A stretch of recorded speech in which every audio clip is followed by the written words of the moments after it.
In this video, we will show you how to set the foundations for your polytunnel on a solid base such as concrete or timber. In this video, we will demonstrate setting the foundations for a 10-foot wide by 25-foot long polytunnel. Setting the foundation is an essential part of constructing your polytunnel. Taking your time to set your polytunnel foundations correctly will ultimately result in a more robust polytunnel that performs well and looks good. Here are the parts you'll need. All of your polytunnel foundations should be in line and evenly spaced. To get started, we're going to position the four-corner foundations. At this stage, we are temporarily positioning the foundations to make sure we have the right measurements. Take all measurements from tube centers. Choose a corner and position the first foundation. From this corner, measure down the length of your polytunnel and position the second foundation where your polytunnel ends. It is essential that your foundations are set square.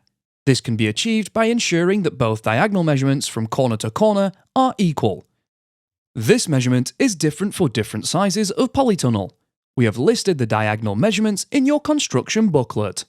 If your size isn't listed in the construction booklet, we also have a useful polytunnel diagonal calculator available online that calculates this important length. Please visit firsttunnels.co.uk/diagonal.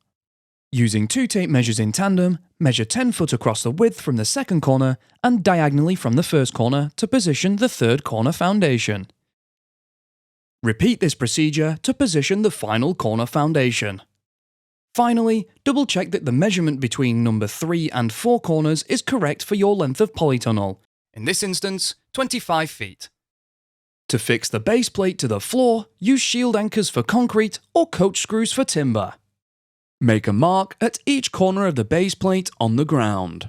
Now use a ruler to draw a line between each diagonal mark.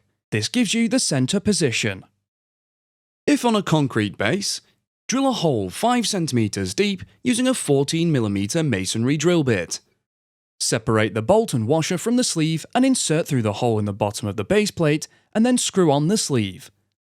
Locate the sleeve into the hole and then firmly tighten using a 13mm socket.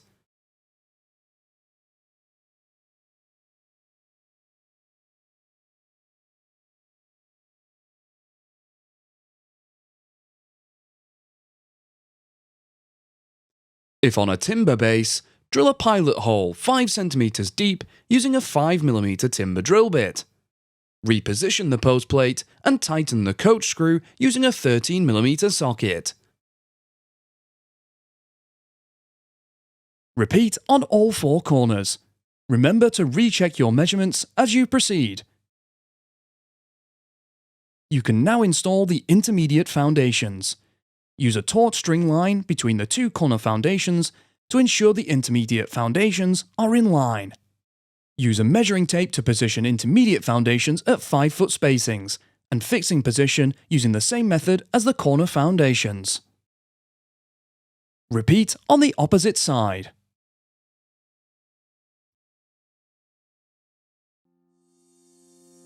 You can find more videos to help you build your polytunnel at construct.firsttunnels.co.uk. We also have a construction helpline if you require any further assistance.